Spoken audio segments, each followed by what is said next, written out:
অন্যান্য বছরের শিবরাত্রির থেকে এই বছরের শিবরাত্রিটা আমাদের কাছে একটু বেশি স্পেশাল। তার কারণটা বলবো অবশ্যই, তার আগে চলো সেই দিনটার ব্লগটা শেয়ার করি। দিনটা ছিল শিবরাত্রি। সকালবেলা ঘুম থেকে উঠেই আমরা সবাই নির্জলা উপোস করেছিলাম, কারণ প্ল্যানিং ছিল রবিবার দিনকেই আমরা জলটা ঢালবো, কারণ ওই দিনটাই রাত পাচ্ছে।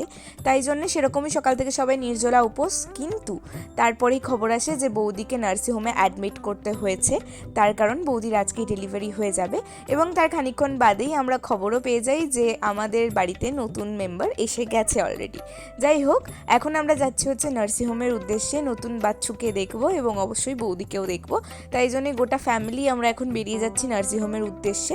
তার আগে অবশ্যই আমরা চলে এসেছিলাম মন্দিরে, কতটা লাইন পড়েছে এটা দেখার জন্যে। আমরা তো আর জল ঢালতে পারবো না, আমাদের আনন্দ অসুট শুরু হয়ে গেছে।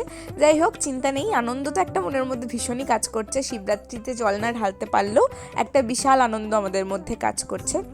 যাই হোক, তারপরে আমরা চলেছিলাম নার্সিংহোমে।